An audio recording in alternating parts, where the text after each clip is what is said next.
Today we're going to talk about spelling correction. Lots of applications make use of spelling correction. For example, word processing. Almost any modern word processor will take a misspelled word like component with an A and give you suggestions like component with an E and automatically replace it for you. Modern search engines will not only flag an error, so language spelled without a U here, but give you the results as if you had spelled the word correctly. And modern phones, additionally, will automatically find misspelled words. Here I typed L-A-Y-R, and it replaced it automatically, or suggests a replacement with late. We can distinguish a number of separate tasks in spelling correction. One is the detection of the error itself, and then the correction of the error once you've found it. And we can think about different kinds of correction. We might automatically correct an error if we're positive that the error, that we know the right answer for the error. So HTE is a very common misspelling for the, and so many word processors automatically correct HTE. We might suggest a single correction if there's only one very likely correction, or we might suggest a whole list of corrections and let the user pick from among them. We distinguish two different classes of spelling errors. Non-word errors are errors in which what the user types is not a word of English. So G-R-A-F-F-E, a misspelling, let's say, for giraffe, is not a word of English. By contrast, real word errors are errors in which the resulting misspelling is actually a word of English, and that makes them somewhat harder to detect. And we can break up real word errors into ones produced by really typographical processes. The user meant to type 3 and typed there, let's say. Or cognitive errors where the user meant to type a word like peace and instead typed a homophone of the word, or TOO instead of TWO. And in both cases, what's produced is a real word of English, but by modeling the differences between these kind of errors, we might come up with better ways of fixing them both. How common are spelling errors? Depends a lot on the task.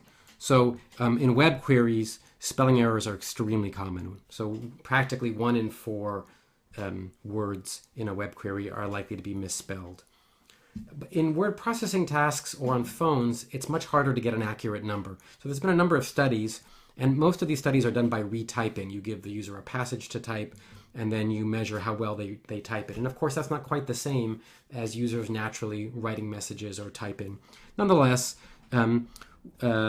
if you ask users to retype and you don't let them use the backspace key, they make about 13% of the words. 13% of the words are in error. So indicating that a lot of words, they correct themselves with the backspace. If you let them correct, now we're turning to an experiment on a PDA style of foam-sized organizer, they'll correct about 7% of the words themselves. They'll still leave about 2% of the words uncorrected on an organizer, and similar numbers on people doing retyping on a regular keyboard. So a number of about 2% were people typing, and probably a much higher number for web queries, and probably a much higher number for people texting, are the kinds of spelling error rates that we see. How do we detect non-word spelling errors? The traditional way is just to use a large dictionary. Any word not in the dictionary is an error. And the larger the dictionary, it turns out, the better this works. For correcting these non-word spelling errors, we generate a set of candidates, that's real words that are similar to the error, and then we pick whichever one is best. And we'll talk about the noisy channel probability model of how to do that. And it's also related to another method called the shortest weighted error distance method. So we find words that are not in the dictionary. For each one, we generate a set of candidates. And those are going to be real words that are similar. And we'll talk about what similar means to that error. And then we'll pick the best one. For real word spelling errors, the algorithm is quite similar. Again, for each word, we generate a candidate set, but now we do this for every word in the sentence, not just the words that are not in some dictionary. So in real word spelling error correction, we don't use a dictionary because, of course, the errors are in a dictionary, so that wouldn't help. So for every word, we generate a candidate set. So we might find candidate words with similar pronunciations, we might find candidate words with similar spelling, again, depending on the algorithm exactly, And it's very important that we're going to include the word itself in the candidate set, because the every word might be a misspelling of some other real word, or it might be the correct word. In fact, most words are probably correct.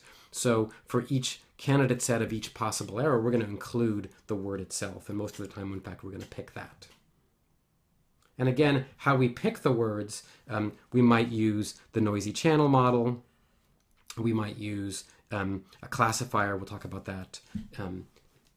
So we'll discuss the different methods of detecting these errors and correcting them in the next section.